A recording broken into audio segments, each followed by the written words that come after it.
Geht's euch gut? Ja? Auch alle online. Hallo. Hallo Bruce aus Australien, der uns immer diese schönen Videos zusammenschneidet. Hey, kann es sein, dass wir dumm sind? Schau mal deinen Nachbar an.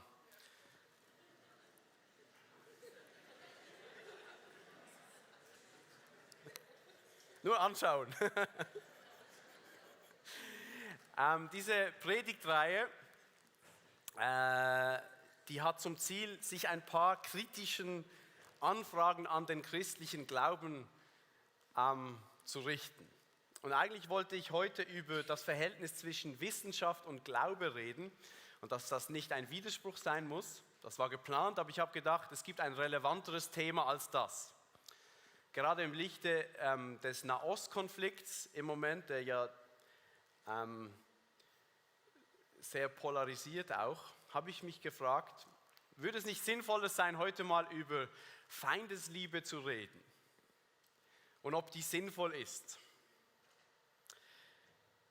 Hört mal, was Jesus dazu sagt in Matthäus Kapitel 5, 38 bis 48.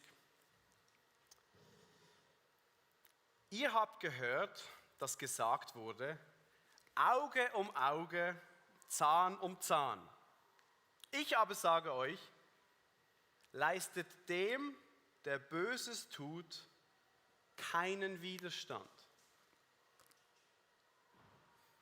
Nein, wenn dich einer auf deine rechte Backe schlägt, dann halt ihm auch deine andere hin. Und wenn dich einer vor Gericht ziehen will, um dein Gewand zu nehmen, dann lass ihm auch den Mantel. Und wenn dich einer nötigt, 1 Meile mit ihm zu gehen, dann geh mit ihm 2.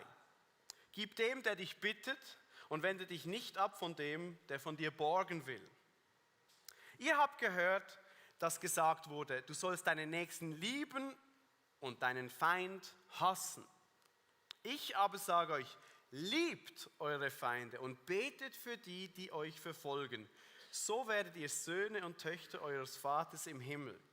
Denn er lässt seine Sonne aufgehen über Böse und Gute und lässt regnen über Gerechte und Ungerechte. Denn wenn ihr die liebt, die euch lieben, welchen Lohn könnt ihr da erwarten?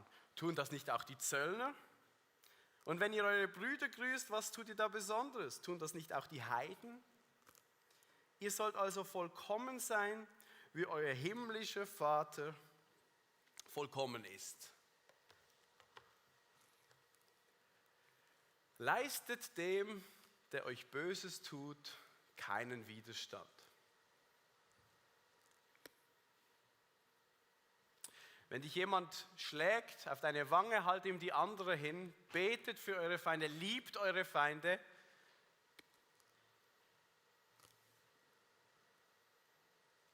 Und der Grund, warum wir das tun sollen, sagt Jesus, weil Gott so ist.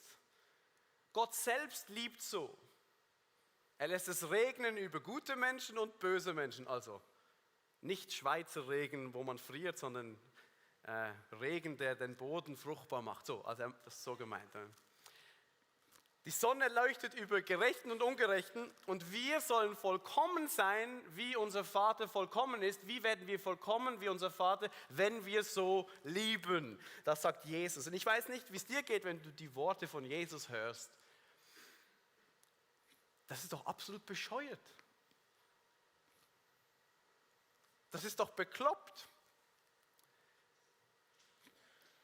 Der jüdische Literaturwissenschaftler und Historiker Josef Klausner hat gesagt, Christsein ist eine unpraktische Ethik. Es taugt nicht für die reale Welt. Eine unpraktische Ethik. Wenn man Jesus hier wirklich nachfolgt und tut, was er hier sagt, wie soll das bitte in dieser Welt funktionieren? Ich habe 3 kleine Kinder und wir haben die sehr nahe aufeinander gezeugt und wir haben Timea, Theo und Esra und als sie als der Dritte auf die Welt kam, war Timea noch nicht 3 Jahre alt. Ich habe ein Foto mitgebracht von meiner Familie. Sieht man das? Ja, genau. Das hat einen Vorteil, weil die so nah beieinander sind, spielen die sehr viel miteinander. Die haben ähnliche Interessen. Der Nachteil ist, sie streiten auch miteinander. Und das oft. Jeden Tag habe ich das Gefühl. Und meine kleine Tochter Timea kam letzten Sommer in den Kindergarten. Und das war ein spezieller Moment für mich als Vater, weil das ist meine Prinzessin, verstehst du? Und das war ein Loslöseprozess, weil man kann sie nicht mehr beschützen. Und sie ist so von feiner Natur und ich habe mich gefragt, kann sie sich behaupten im Kindergarten und so. Und so ein paar Tage bevor der Kindergarten gestartet hat, kam es zum Streit zwischen Theo und Timea. Und ich weiß nicht mehr, was der Grund war, meistens verstehe ich ihn nicht. Aber Theo hat meine Tochter geklemmt oder gehauen oder so. Und meine Tochter hat sich weggedreht und geheult und ist auf den Sitzsack gelegen und hat geweint wie ein kleines Mädchen. So, und ich war am Kochen und habe gedacht, nein, das geht nicht, Timea. Sie weint, ich habe gedacht, du kommst jetzt in den Kindergarten. Du musst dich wehren können.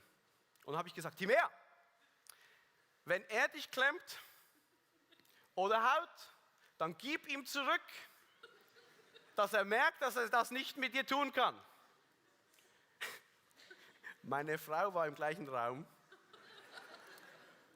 und schaut mich entsetzt an. Was hast du gerade gesagt? Sie hatte keine Zeit, um irgendetwas zu sagen, denn meine Tochter stand auf vom Sitzsack, hörte auf zu weinen, Brust raus, ging so auf Theo zu und haute ihm mit Flachhand volle Pulle ins Gesicht. So, aber so richtig. Bam! Und wir waren alle so schockiert und sprachlos. Meine Frau hat nicht meine Tochter böse angeschaut, sondern mich. Und wir kamen aber nicht dazu, etwas zu sagen, weil Theo war schockiert, bekam eins in die Fresse, stand auf, ging auf Timea zu und sie stand da wie angewurzelt und wartete so auf ihn. Und er haute ihr mit flacher Hand volle Pulle ins Gesicht, aber so richtig. Bam! Meine Tochter war baff, dreht sich wieder zu ihm und haut ihm wieder zurück ins Gesicht. Und ihr hättet meine Frau sehen sollen.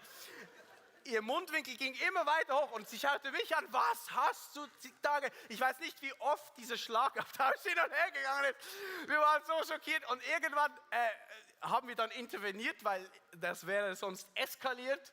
Und meine Frau hat gesagt, was sagst du denen für Sachen? Das kannst du nicht sagen. Und gleichzeitig, ja natürlich kann ich das nicht sagen, ich musste auch lachen über mich, ich bin Pastor, so ich erzähle von der Liebe von Jesus, aber irgendwie, ich habe gedacht, das geht nicht. Das kleine Mädchen muss sich wehren können. Sie muss den anderen Menschen zeigen, dass man nicht alles mit ihr machen kann. So. Und ich habe gedacht, das mit der Feindesliebe kann sie dann später lernen, wenn sie dann Jesus persönlich kennenlernt. Jetzt gilt noch das Alte Testament. So, man muss sich noch wehren, man muss noch zurückgeben. Und vielleicht bist du entsetzt über mich jetzt gerade heute Morgen. Das ist okay. Vielleicht bist du Vater und hast eine kleine Tochter und du fühlst mit mir mit. Vielleicht habe ich Sympathie, vielleicht auch nicht. Aber in diesem Moment wurde mir ein Dilemma vor Augen geführt. So, auf der einen Seite will ich, dass sich meine Tochter wehren kann und die Gewalt aufhört und sie sich einfach quälen lässt. So.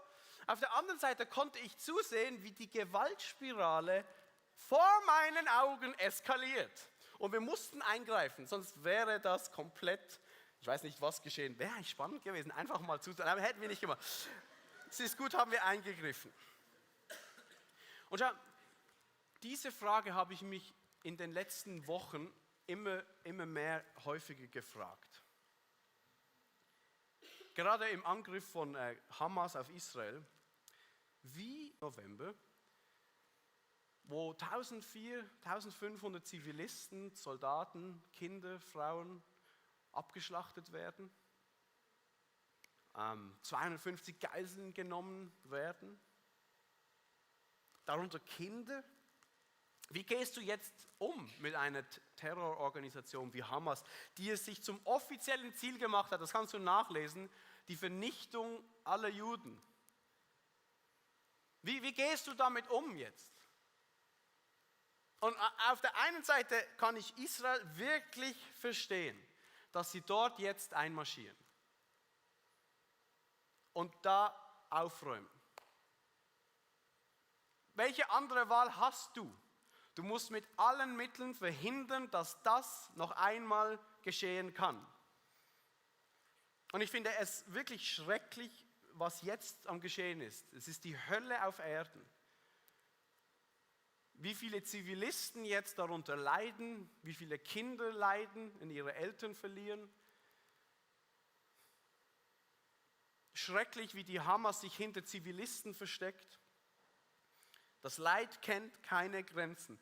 Und auf der anderen Seite frage ich mich, und ich glaube, man muss sich das fragen, ja, bringt jetzt diese Offensive oder diese Verteidigungsoffensive von Israel Frieden? Haben wir das Gefühl, dass das Problem der Gewalt und des Hasses jetzt gelöst wird dadurch? Man muss kein Experte sein, glaube ich, um vorauszusehen, dass die Gewaltspirale sich ins Unermessliche steigern wird. Wird das Problem der Gewalt und des Hasses so gelöst? Schau, Gewalt und Hass kann durch Gegengewalt, und manchmal ist das auch nötig, eingedämmt werden. Aber Gewalt und Hass kann nie durch Gegengewalt beseitigt werden. Es kann eingedämmt werden, und das ist zum Teil wirklich auch nötig in und auf dieser Welt. Aber das Problem von Hass kannst du nicht durch Hass lösen. Du kannst Feuer nicht löschen, indem du Öl darauf gießt. Das Feuer wird größer. Hass bekämpfen durch Hass, Rache aufgrund von Schuld führt nicht zur Lösung. Nur einer hat im Moment Freude in diesem Nahostkonflikt. Und das ist der Satan, der Teufel, der Widersacher Gottes. Schau mal, was Jesus über ihn sagt in Johannes 10, Vers 10. Der Dieb, er redet da über den Satan, kommt nur, um zu stehlen, zu schlachten und zu vernichten. Hamas ist das Werk des Teufels. Antisemitismus kommt direkt aus der Hölle. Es ist Hass gegenüber Gott. Aber die Gewaltspirale, die jetzt dreht, ist ein Teufelskreis. Und ich meine das Wort wörtlich so. Das ist ein böser Lauf. Lebensverachtend, lebensvernichtend. Hass schürt noch mehr Hass. Und jetzt schau, was Jesus sagt. Ich aber bin gekommen, damit sie das Leben in Fülle haben. So, die Frage ist doch jetzt, wie macht Jesus das? Wie?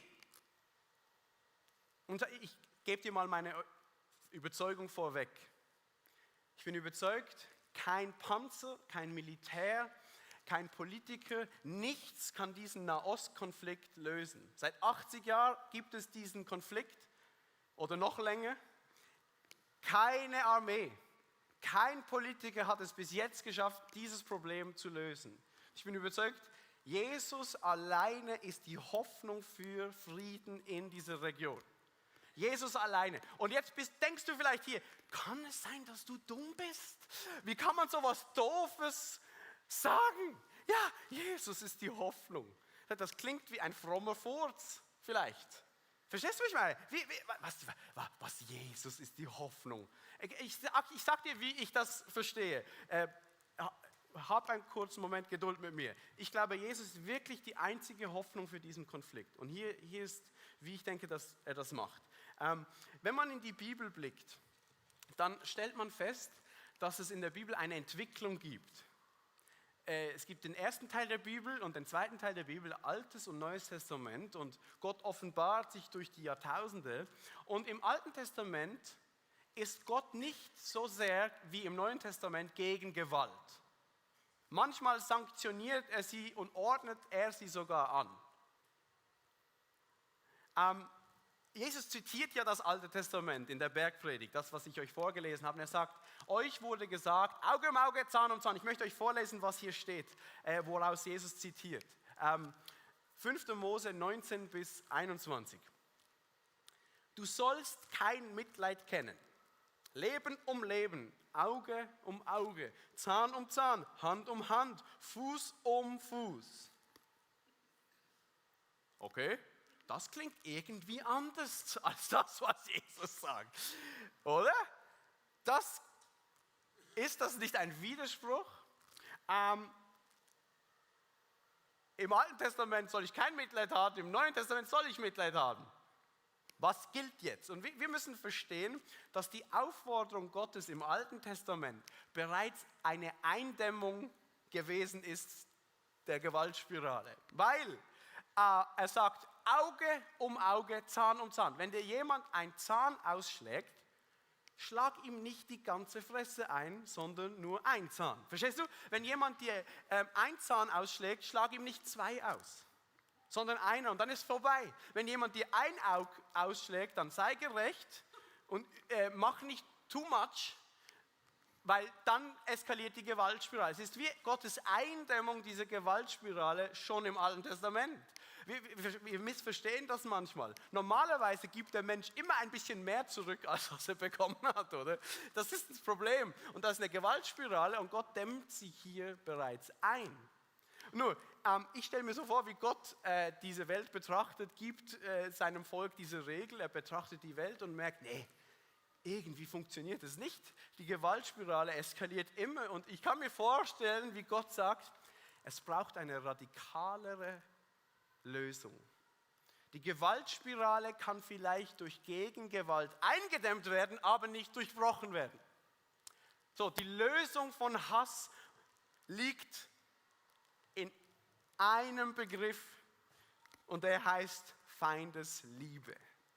So, und dieser Gott wird Mensch in Jesus Christus, wandelt über diese Erde und lehrt diese Dinge. Liebt eure Feinde. Vergeltet nicht Böses mit Bösem. Leistet keinen Widerstand, wenn Böses euch widerfährt. Nur so kann diese Gewaltspirale eingedämmt werden. Schau, und genauso macht es ja Jesus. Oder? Er kommt auf diese Welt, lehrt das, wird angeklagt, wehrt sich nicht.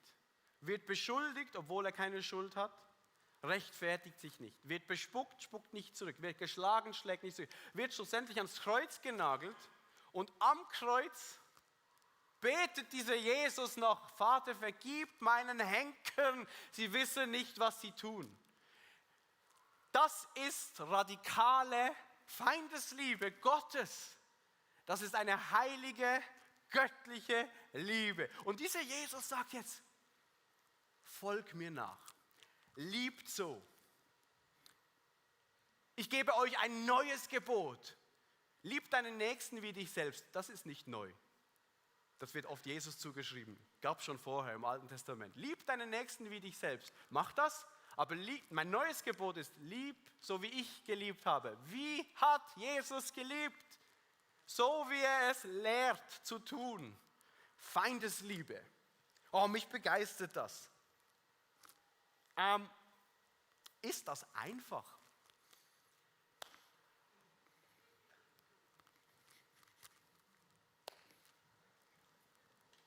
Nein. Kostet das was? Ja. Wie viel?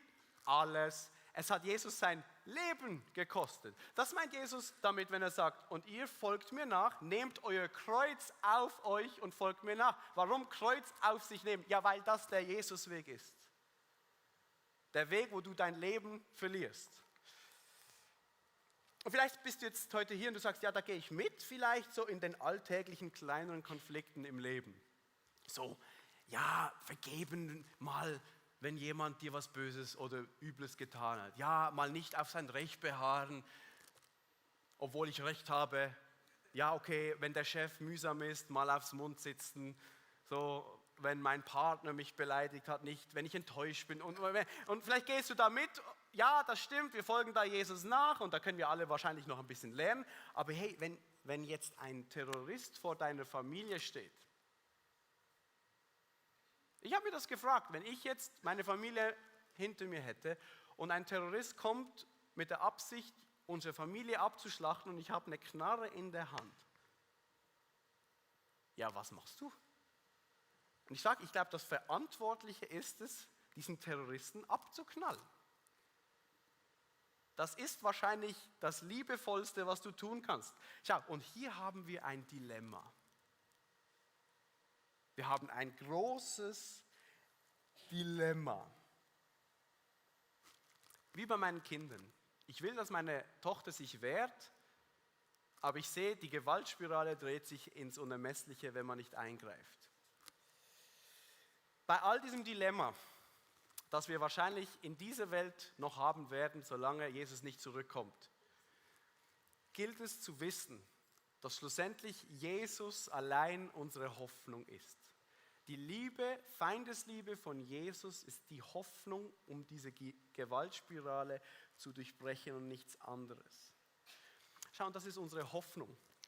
Wir glauben ja, dass eines Tages Jesus zurückkommt und alles vollenden wird, was er begonnen hat. Und alles, jedes Knie wird sich vor Jesus beugen. Und jede Herrschaft wird Jesus unterworfen.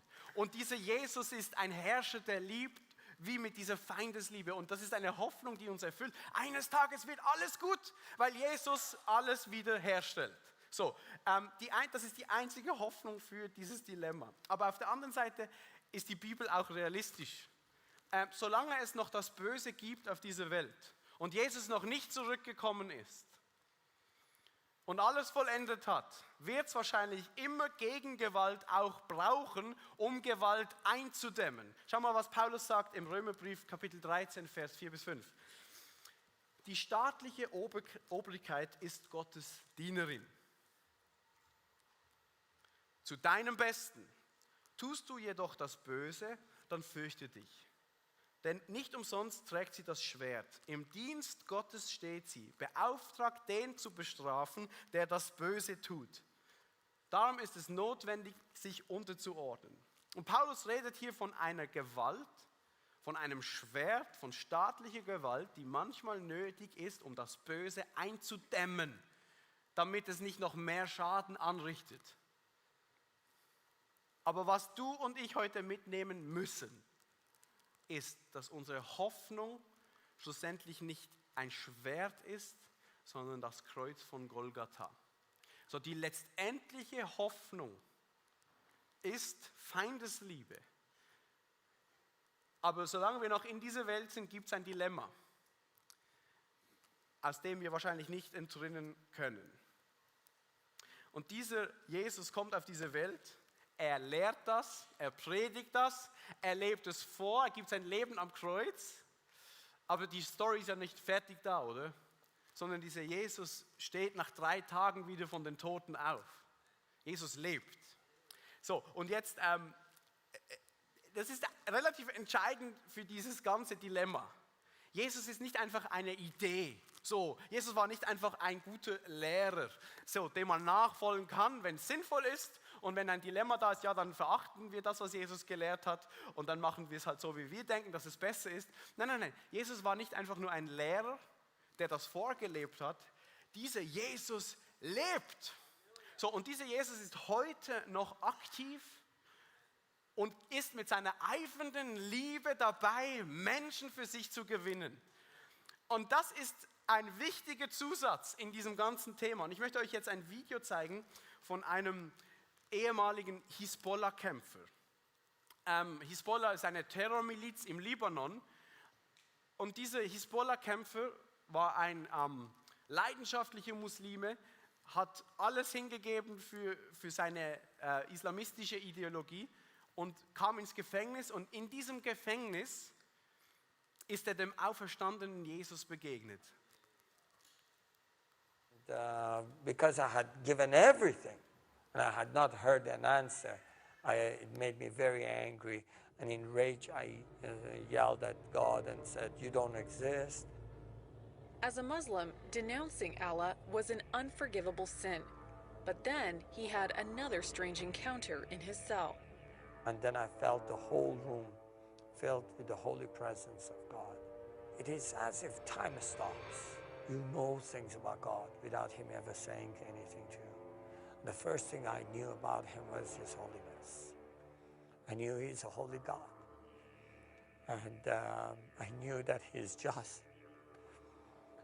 And I knew immediately that simultaneously these things are going through my mind and my heart.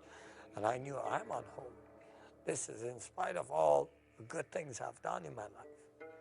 I knew that I have sins in my life, and I knew that He's just and He must judge me, and because of His justice, I deserve death. At that moment, I felt a touch on my left shoulder and a voice that says, "I forgive you." And I didn't understand. I did not understand how could that be possible? Because I had heard Allah is forgiving and merciful, but we cannot know His forgiveness till the day of judgment. So I said, "Who are you that forgives me?" And I feel forgiven today. And He said, "I am the way, the truth, and the life." And I did not understand what that means because I had never heard those words. So I said, "What is your name?" And he said, "Jesus Christ, the living God." I fell onto the floor and I just wept.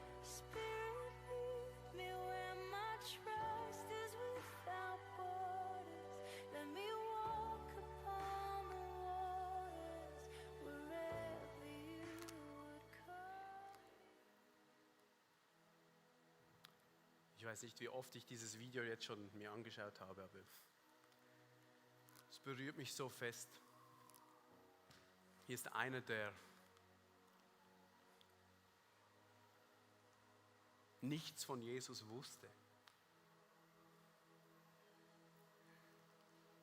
Und Jesus, der Auferstandene, begegnet ihm und vergibt ihm und er versteht es nicht. Es ist wie die Story von Saulus, der zu Paulus wird, oder? Saulus, der Christen verfolgt, verantwortlich ist, dass sie ins Gefängnis geworfen wurden, misshandelt wurden, vielleicht sogar umgebracht wurden. Ein Feind von Gott. Und der Auferstandene begegnet ihm und er wirft ihn vom Pferd. Und dieser Paulus wird zum Botschafter für das Evangelium. Das ist die aktive, lebendige Kraft von Jesus. Jesus ist nicht nur ein Konzept, Jesus lebt. Und er ist heute hier. Das ist nicht eine Story, die nur irgendwo im Libanon geschieht. Das geschieht unter uns. Vor ein paar Wochen habe ich am Sonntagabend die Taufe angesagt. Und dann kamen 2 junge Frauen auf mich zu und wollten sich anmelden für die Taufe. Und ich habe mich mit ihnen zusammengesessen und habe gefragt, und wie seid ihr denn überhaupt zum Glauben gekommen? Weil ich kannte die beiden Frauen nicht. Junge Frauen, 18, 19 Jahre. Und dann hat die eine Frau begonnen, mir zu erzählen, wie sie zum Glauben gekommen ist. Und sie hat gesagt, sie ist muslimisch aufgewachsen, hat früher in der Schule mit Mobbing gekämpft. Er hatte Alkoholprobleme, gekifft, ging in den Ausgang, hat sich da zugedröhnt und litt unter Angststörungen in der Nacht. Konnte nicht schlafen. Und in ihrer Verzweiflung hat sie zu Allah gebetet. Das sind ihre Worte. Hat sie zu Allah gebetet, dass er sie doch heilt und rettet. Und es ist nichts geschehen. Und dann hat sie auf TikTok, kennst du TikTok, dieses sinnlose Tool, wo man seine Zeit verschwendet? Auf TikTok ein Video über Jesus gesehen. Und das hat sie angesprochen und hat sie nicht mehr losgelassen. Und dann hat sie gesagt, okay, jetzt bete ich mal zu Jesus. Und hat Jesus gebeten, Jesus, hilf mir, rette mich, befreie mich von meinem Leid. Und sie erzählt mir das so. Und dann sagt sie, und dann ging alles weg. Mein Leben war komplett verändert nach diesem Gebet. Keine Angststörungen mehr in der Nacht. Und ich hatte ja, was? Was ist geschehen? TikTok? Was? Ich konnte es fast nicht glauben. Ich bin selbst überrascht. Jesus lebt wirklich. Ja, der macht ja Dinge. Ist ja nicht nur ein Konzept. Und ich so, ja, und wie ist das jetzt mit deiner Taufe und so? Ist das okay für deine Familie? Nein, die dürfen das nicht wissen. Die verstehen nicht, was ich erlebt habe. Und wenn ich das sage, was ich erlebt habe, wollen sie nicht sein. Sie blocken ab. Kann es sein, dass du dumm bist? Wollen sie nicht hören. Und ich war so baff, als ich das gehört habe. Dann schaute ich ihre Freundin an und fragte, und wie bist du zum Glauben gekommen? Und dann sagt sie, ja, durch sie? Ich sage, hä, was? Ja, ich kenne sie von der Schule und ich litt unter Depressionen und meine Freundin hat davon gehört und gesagt, ja, kennst du Jesus? Der hat mir geholfen. Nein, kenne ich nicht. Dann haben sie gebetet. Und auf der Stelle wurde sie befreit von ihren Depressionen. Ja, Amen. Und ich war so baff wie du. Ich sag, das gibt's doch nicht. Darf ich dir was sagen? Jesus lebt. Und er allein ist die Hoffnung für Frieden auf dieser Welt. Das ist meine Überzeugung. Er allein ist die Hoffnung.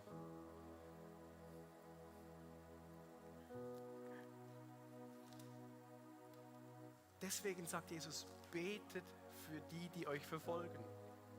Betet für eure Feinde. Ja, warum denn? Weil er ihnen begegnen möchte. Wir müssen beten, wir können gar nicht viel machen in diesem Nahostkonflikt. Wir müssen beten dafür. Kann es sein, dass wir dumm sind? Ja, wenn Jesus nicht auferstanden ist, sind wir bekloppt. Ja, wirklich, dann macht es keinen Sinn, so zu handeln. Aber wenn Jesus lebt, dann möchte ich ihm nachfolgen. Und ich möchte auch bereit sein, in meiner Nachfolge einen Preis zu bezahlen. Würdig zu sein in meiner Nachfolge. Verstehst du? Nicht nur ihm nachfolgen, wenn es mir passt, sondern lieben, wie er geliebt hat. Und ich möchte jetzt beten. Zuerst beten wir für den Nahostkonflikt, weil schlussendlich, ja, was wollen wir sonst tun?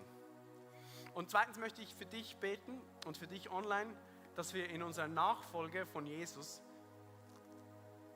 kräftig werden, mutiger werden, würdiger werden, verstehst du? Nicht einfach Nachfolger auf dem Papier sein, sondern Nachfolger in der Liebe Gottes, in der Feindesliebe Gottes werden, in unserem Alltag. Okay, können wir das machen? Lass uns aufstehen für dieses Gebet. Zuerst für den Nahostkonflikt. Vater, ich danke dir. Bist du ein Gott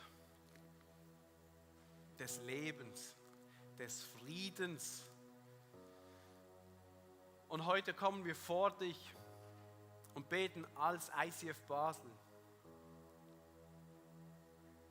für Frieden dort im Nahen Osten. Ich weiß nicht, wie du das machst, Gott. Jesus. Aber du musst es tun, weil sonst gibt es keine Hoffnung. Wir bitten dich, Jesus, begegne du Menschen. Zeig du ihnen deine Vergebung. Zeig du ihnen deine Liebe. Öffne Augen auf beiden Seiten. Öffne Augen für dich. Sei in den Tunnels jetzt im Gazastreifen. Jesus, du bist nicht limitiert durch Mauern, durch Türen. Jesus, du kannst überall hin. Sei bei den Geiseln, sei bei den Hamas-Kriegen. Komm dort mit deiner Macht, Jesus. Wirk du in der Politik. Wirk du in den Beziehungen. Jesus, du allein kannst Augen öffnen. Du allein, Jesus, bist unsere Hoffnung. Amen. Und wenn du möchtest, dass du mehr Jesus nachfolgen kannst konkret, dann ist dieses Gebet für dich. Vater, ich danke dir für jede einzelne Person heute hier, auch für alle, die online zuschauen. Vater, ich bitte dich, gieß deinen Heiligen Geist aus, gieß deine Liebe aus in unser Leben, dass wir dir nachfolgen dürfen, in Kraft, in Liebe. Schenke uns Mut, schenke jedem Einzelnen heute hier Kraft, Fokus, zu lieben, wie du geliebt hast. Vater, ich bitte dich, dass das ist, was uns herausstechen lässt unter allen anderen Menschen. Dass Menschen nicht verstehen, warum verhalten wir uns so? Warum lieben wir so? Jesus, weil deine Liebe in unser Herz ausgegossen wurde. Das bitte ich dich, Vater. Amen. Amen. So, jetzt noch möchte ich noch eine Gruppe von Leuten ansprechen heute. Vielleicht bist du heute hier und du hast Jesus noch nie in dein Leben eingeladen. Du musst verstehen, Gott liebt. Gott liebt dich persönlich. Aber es gibt was trennt, was den Menschen trennt von Gott. Und das ist unsere Schuld, unsere Sünde, unsere Fehler, unsere menschliche Natur und so weiter. Und Gott wurde Mensch in Jesus Christus und ging ans Kreuz für dich und mich, dass diese Schuld, dass diese Trennung zwischen Gott und Menschheit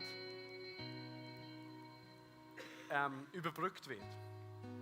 So, und ich möchte dir kurz vorlesen, was Jesus sagt, Johannes 14, Vers 6. Jesus sagt dort, ich bin der Weg und die Wahrheit und das Leben.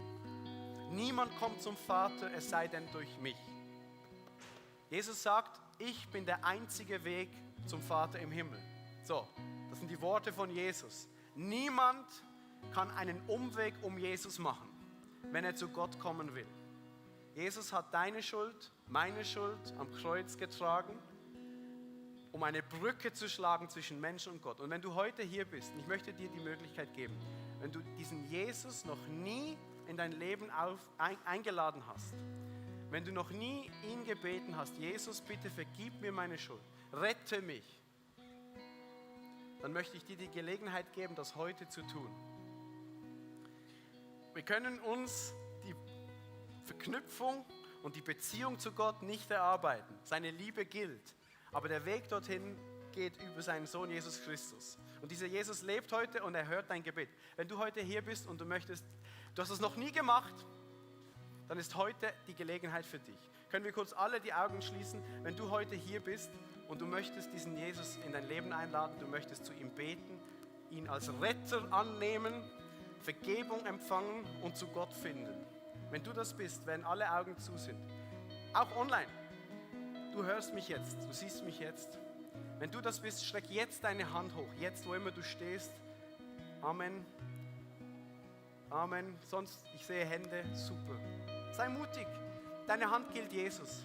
Deine Hand gilt Jesus. Rette mich, Jesus. Amen, Amen. Lass uns diesen Leuten einen Applaus geben. Amen. So gut. Wenn du das getan hast, möchte ich gerne mit dir beten, mit dem Gebetsteam. Komm jetzt, wenn du sonst ein Anliegen hast, komm zum Gebetsteam, aber speziell, wenn du deine Hand gehoben hast, komm zum Gebetsteam und dann laden wir Jesus gemeinsam ein. In dein Leben, okay? Amen. Amen, Amen, Amen. Praise Jesus.